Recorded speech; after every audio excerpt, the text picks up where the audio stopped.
Why am I always alone? That question has haunted me more times than I'd like to admit. I've sat in silence, staring at the phone, hoping someone would call only to watch the screen stay dark. I've smiled in public and sobbed in private. I've looked around the room and wondered, God, where is everybody? And maybe that's you right now. Maybe you feel invisible. Maybe you feel forgotten. But let me speak a truth into your spirit right now. Your loneliness is not punishment, it's preparation. Yes, it hurts. Yes, it's confusing. But this isolation, it's intentional. Because God removes the crowd when He's preparing the crown. And if you've been asking, Lord, why am I walking alone? This word is for you. You see, we live in a world that equates presence with purpose. We think we're valuable when we're surrounded. We think we're worthy when we're invited. But the truth is, some of God's greatest work is done in solitude. I know what it feels like to question your worth because people walked away. I've been there. But now I understand they didn't leave because you weren't enough. They left because you were becoming too much for where they were willing to grow. God is not ignoring you, He's incubating you. You are not being overlooked, you are being overhauled. You are being refined in the fire, not rejected in the silence. You're being made holy, not lonely. Let me be honest with you. This isn't a message of comfort, it's a call to clarity. Because what you're feeling right now isn't just sadness, it's a spiritual transition. And chosen ones, those God calls for something greater, don't get the luxury of blending in. You've been wondering why friendships feel shallow, why relationships keep breaking, why your spirit feels disconnected from the noise of the world. It's because God is answering a prayer you didn't even realize you prayed. You asked Him to use you. You asked Him to make you strong. You asked Him to reveal your purpose. And He's doing it not in the crowd, but in the quiet. So don't confuse this season of stillness with abandonment. Don't let the silence convince you that nothing is happening, because God does His deepest work in hidden places. Over the next few moments, I want to walk with you through 7 divine reasons why chosen ones, people like you and me, often feel alone, unseen, even unloved. But by the time we're done, I believe your isolation will become revelation. You'll stop asking, why me? And start declaring, thank you, Lord, for trusting me with the silence. So stay close. Lean in. This is not just another message, this is your turning point. Let me tell you something I had to learn the hard way. Not everyone can afford the cost of your presence. And I don't say that in arrogance, I say it in awareness. Because when you're chosen, when the hand of God is on your life, you carry something different. You carry light. You carry discernment. You carry power. And that power, it's not loud, it's holy. I used to wonder why people grew quiet when I entered the room. Why conversations would shift. Why energy would change. And for the longest time, I thought I was doing something wrong. But then God whispered to me, you're not too much. You're too real. And your light exposes what others try to hide. That was the moment I realized your energy carries a spiritual frequency. And not everyone has the capacity or the desire to meet you at that level. Some people don't run from you because they dislike you. They run from you because your presence holds up a mirror. And when people are committed to their masks, the last thing they want is a reflection. Jesus knew this. He walked in purity so powerful that even demons cried out in His presence. And yet He often withdrew. Not because He didn't love people, but because His presence demanded alignment. And so does yours. Some of you are asking, why do I feel drained after being around certain people? It's not because you're weak. It's because you're giving too much of yourself to people who are only taking. You're carrying oil, and they're coming with empty lamps and no intention of getting their own. Hear me. Your energy is not public access. You are not required to be available to every draining spirit that smiles in your direction. You've been feeling heavy not because of what's on your plate, but because of what's leaching from your spirit. It's time to stop apologizing for protecting your peace.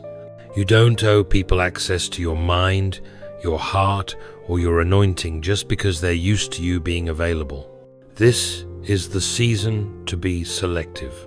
This is the season to be obedient to God when He tells you to walk away from what no longer aligns.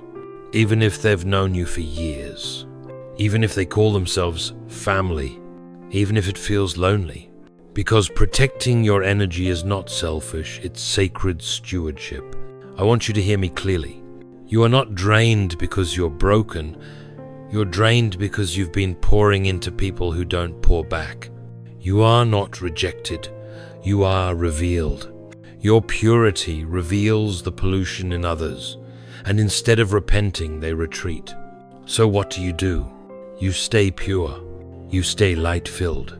You keep your posture holy, and you protect your peace like it's sacred ground, because at Ireland, if this is resonating in your spirit, I want you to say it with me. I protect my peace. Say it again.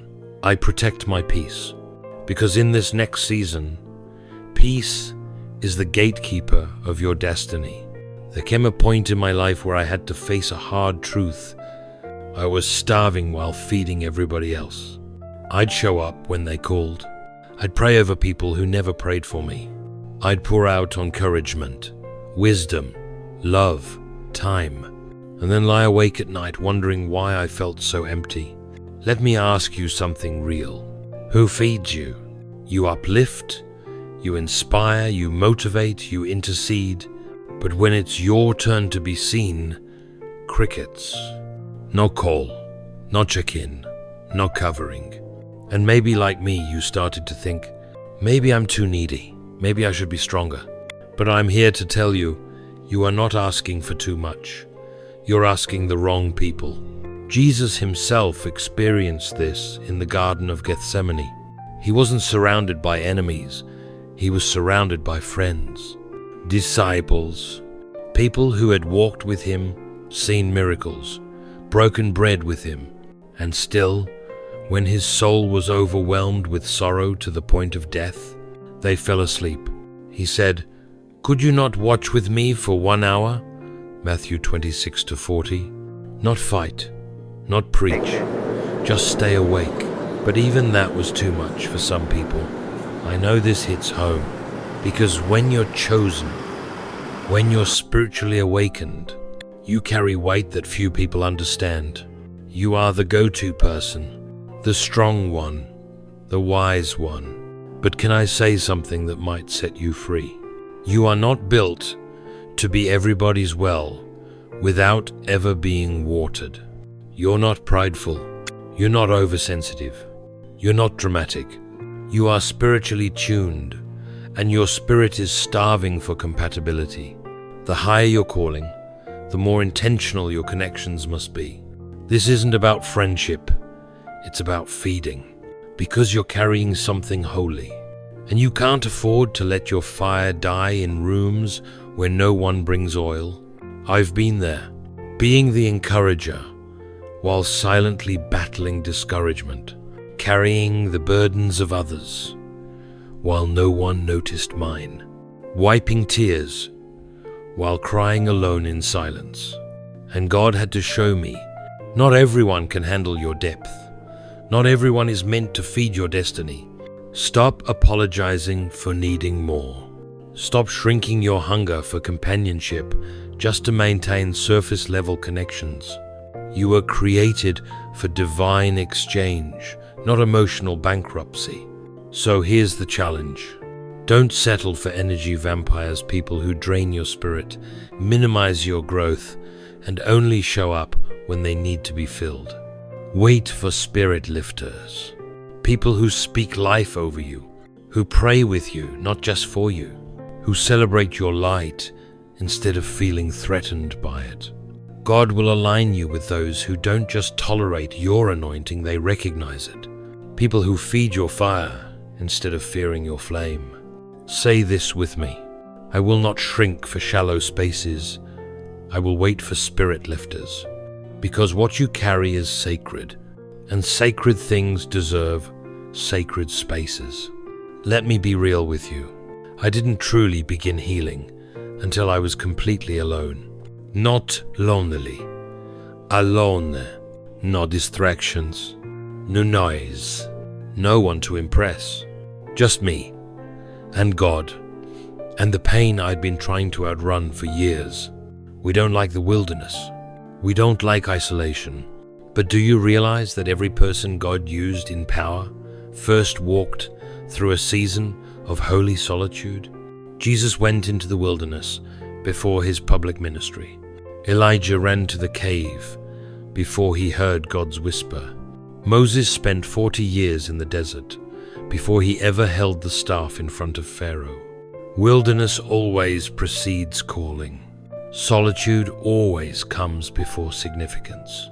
And healing deep, gut-wrenching, soul-restoring healing requires silence. Because here's the truth. Wounds don't heal in crowds. They heal in caves. I used to think something was wrong with me when the breakdowns came. When I cried at night. When I couldn't hold it together. When I felt like I was falling apart. But I've learned crying alone isn't weakness. It's spiritual detox. It's in those hidden moments, when no one else is watching, that God does his most intimate work. The world may call it a breakdown, but heaven calls it surgery. God doesn't just bandage what hurt you, he gets inside it. He exposes the root. He sits with you in the memory, in the ache, in the questions, and he says, let's heal this together. I had to face the pain I'd buried, the trauma I minimized, the lies I believed about myself, and I couldn't do that in the middle of noise. I needed to be alone, not for punishment, but for preparation. I didn't know how deeply I was still bleeding until everything went quiet.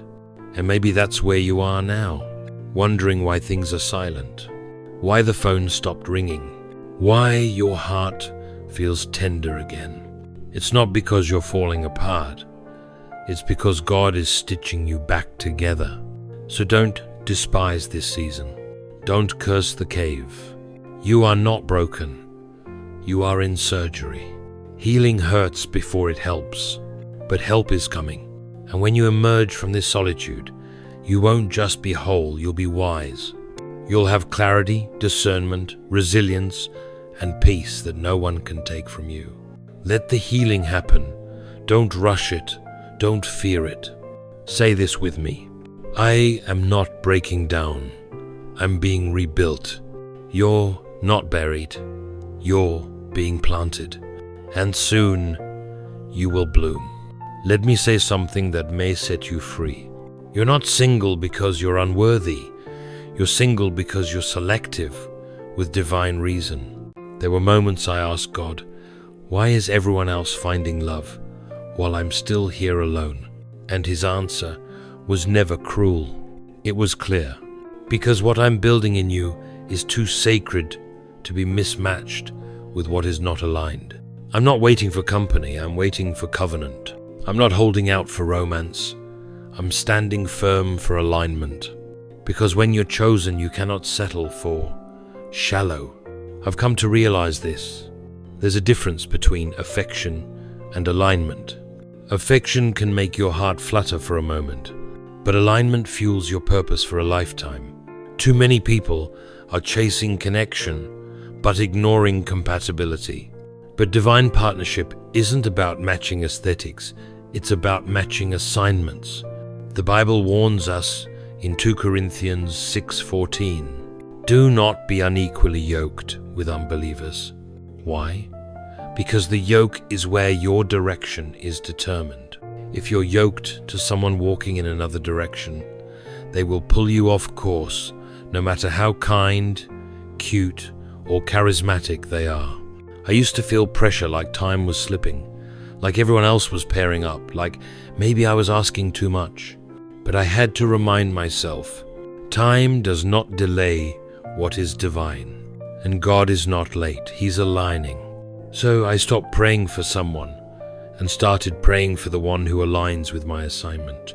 You don't need a warm body, you need a warrior in the spirit. Someone who doesn't just tolerate your call, but covers it, guards it, speaks life into it. Your future spouse isn't just a date, they are your destiny. They are not just for pleasure, they are for partnership. And until that kind of alignment shows up, I'd rather walk alone with God than be tied to someone who can't go where He's taking me. And yes, I've had to say no. I've had to walk away from almost connections. Because almost might comfort your flesh, but it will crush your calling. So, if it's been years, and you're wondering if you're asking too much, you're not. You're asking for what heaven has ordained, and heaven doesn't manufacture destiny in a hurry. Wait well, hold the standard, because what God is preparing is not ordinary, it's holy. Say this out loud, right now. I wait with purpose, not pity. That's it. Speak it again if you have to. You're not behind. You're not forgotten. You are reserved. Let me be real with you. Some of us didn't build walls because we wanted to. We built them because we had to. We got tired of being the one who was always open, always trusting, always loving, and always left bleeding. You're not cold. You're cautious, and you have every reason to be. I know what it's like to sit in silence after betrayal, trying to make sense of why someone you would have walked through fire for handed you over to the flames. I've smiled in rooms where my heart was screaming. I've said, I'm fine, when I was breaking inside, because I didn't know who I could trust with the truth. And so, like many of you, I learned to survive. I stopped speaking so freely. I stopped loving so recklessly. I stopped showing up so vulnerably. Not because I stopped caring, but because I couldn't afford to break again. Let me say this clearly. The deeper you've been cut, the tighter you guard your heart. And that's okay for a season. But here's what I learned. Walls protect, but they also isolate.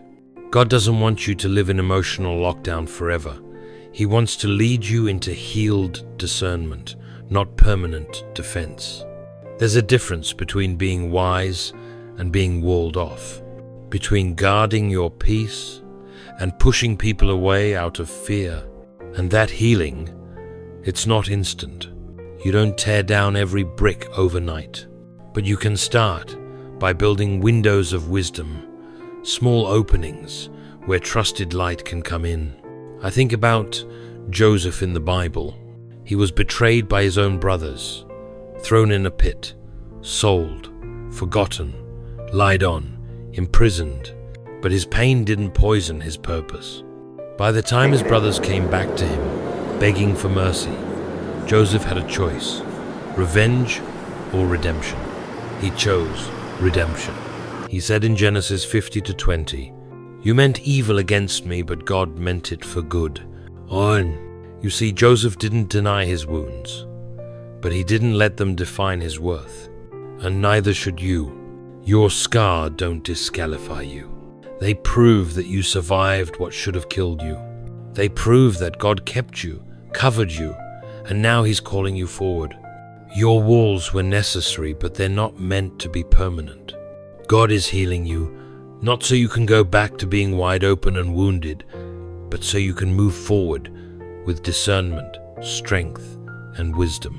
So, take your time, but don't give up on love.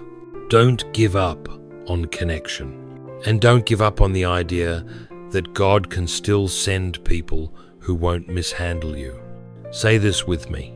Scars don't disqualify me, they define my strength. You're not just guarded, you're growing. You're not broken, you're being rebuilt. You're not forgotten, you're being fortified. Let me tell you something that shifted my whole perspective on being alone. Sometimes God isolates what He intends to elevate. You're not forgotten. You're not being punished. You're being prepared. I used to cry out, God, why am I always the one left out? Why does it feel like everybody else is moving forward, getting married, getting promoted, surrounded by people, and I'm stuck in the shadows? And you know what God whispered to my soul? Because I'm not calling you to fit in, I'm calling you to stand out. I had to realize I wasn't being excluded. I was being enrolled in God's private training ground, enrolled in His hidden classroom where He prepares warriors, not performers. Let me speak this over your life. You've been called to shift atmospheres, not follow trends. You're not made to blend in, you're meant to blaze a trail. And before God sends a chosen one into the spotlight, He builds a foundation in the shadows. Think about Esther. She didn't come from royalty. She didn't have an audience, but God positioned her in silence. He hid her before He crowned her. Why? Because the crown couldn't rest on a shaky spirit. Because she was being prepared for a moment that would save a nation. Don't despise your season of silence.